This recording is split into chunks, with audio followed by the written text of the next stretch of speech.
Hello बच्चों, कैसे हैं आप लोग। स्वागत है आज की क्लास में।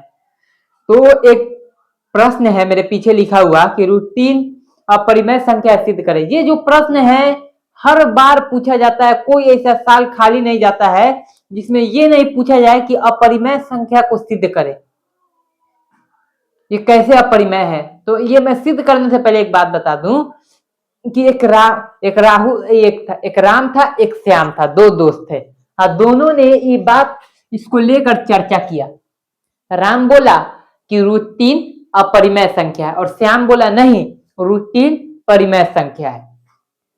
तो राम और श्याम में बहस हुआ तो श्याम बोला चलो तुम इसको सिद्ध करके दिखाओ कि रूट 3 कैसे अपरिमेय संख्या है। तब बताना तो होगा लिख के कि कैसे हुआ। तो आइए हम बताते हैं कि रूट 3 कैसे अपरिमेय संख्या है। तो देखिए, पहले यहां हल लिखेंगे। हल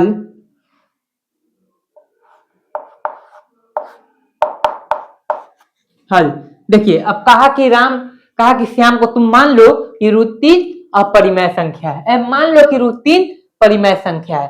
तो चलो, श्याम बोला ठीक है मान लेंगे। तो लिखता है राम, माना कि रूट 3 परिमेय संख्या को शॉर्ट में हम लिख दे रहे हैं संख्या है। ठीक, अब परिमेय संख्या है तो परिमेय संख्या, जाहिर सी बात है कि परिमेय संख्या क्या होता है, P/Q के रूप में होता है। जहां Q नॉट इक्वल टू 0 होता है तो वो भी लिखेगा राम लिखेगा यहाँ कि जहां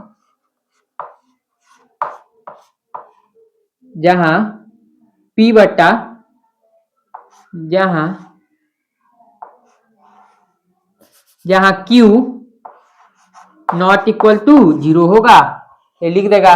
ठीक है, तो परिमेय संख्या है तो जाहिर सी बात है कि P/Q रूट 3, इसको समीकरण 1 मानेगा। समीकरण 1 मानेंगे, मान लिए। अब लिखेंगे समीकरण 1 को दोनों तरफ वर्ग क्या होता है, वर्ग मतलब स्क्वायर होता है। स्क्वायर करने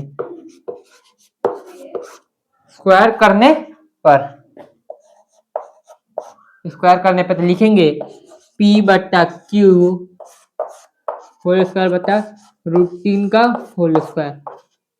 यहाँ जो स्क्वायर है, स्क्वायर से क्या हो जाएगा, रूट कट जाएगा। ठीक, स्क्वायर से रूट कट जाएगा।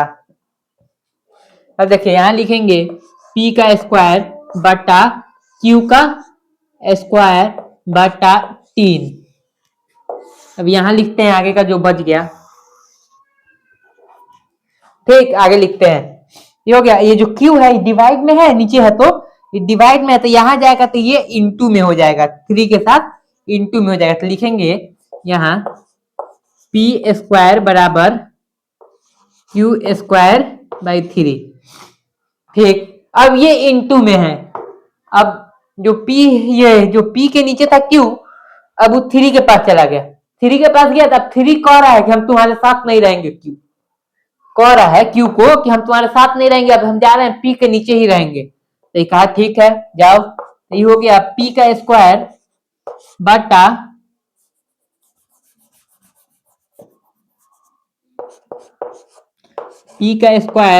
बटा ये अब गुस्सा हो गया है Q से तो ये नीचे आएगा तो ये हो जाएगा 3। यहाँ अकेले क्या बच गया, Q का स्क्वायर। ठीक है, बच गया। तो अब देखिए कोई भी नंबर, ये देखिए नंबर अल्फाबेट को डिवाइड कभी भी कर सकता है, नहीं कर सकता है। तो एक ये कार्य लिखेंगे, यहां लिखेंगे कि P² 3 से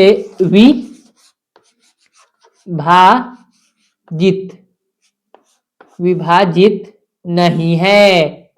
विभाजित विभाजित नहीं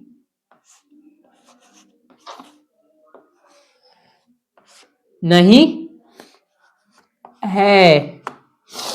यहां तक लिख लिए, इसके आगे हम बोर्ड इरेज करने के बाद आपको बताते हैं। ठीक, यहां तक हो गया। ये सबसे इजी तरीका है, इससे इजी वो तरीका है आप पूरे यूट्यूब पे देख लेंगे तो भी आपको नहीं मिलेगा। ये इससे इजी तरीका सबसे हल्का है, आप आधा कॉपी में इसको सिद्ध कर सकते हैं। ये मैंने लिखा है, ये बोर्ड है, इस वजह से इतना लंबा हो गया है। तो वहां तक तो हम लिख लिए कि पी स्क्वायर कॉमा 3 से विभाजित नहीं है। अब इसके बाद लिखेंगे कि पी स्क्वायर और 3 का कोई भी उभयनिष्ठ, उभयनिष्ठ मतलब होता है कॉमन, कोई भी कॉमन है तो कोई कॉमन नहीं है तो उसको भी लिखेंगे। लिखेंगे पी स्क्वायर 3 का कोई उभयनिष्ठ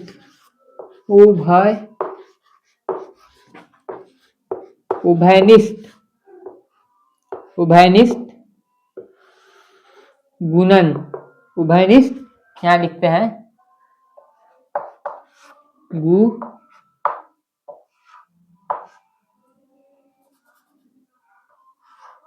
उभयनिष्ठ गुणन खंड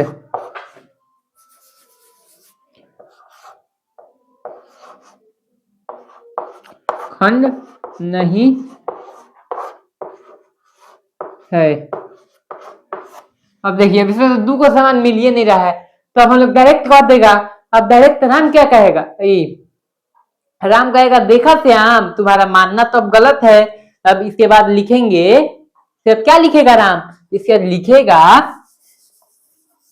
हमारा मतलब हम मतलब राम और श्याम दोनों मिलके ना बता रहा है कि ये दोनों का मतलब हमारा मानना गलत था कि √3 परिमेय संख्या है। √3 क्या है, अपरिमेय संख्या। देखो यहाँ लिखेंगे, यहाँ तो हो गया, तो अब लिखेंगे, लाइन को थोड़ा छोड़ देंगे, यहां से लिखेंगे हमारा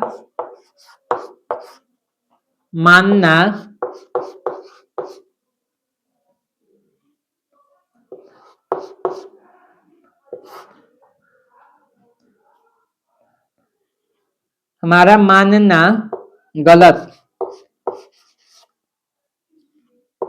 था।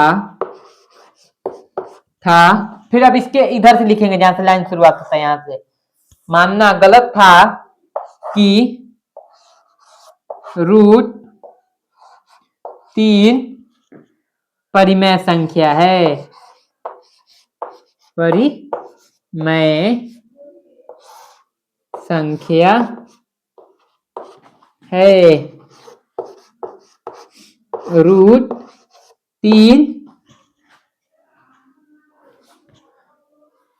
√3 अपरिमेय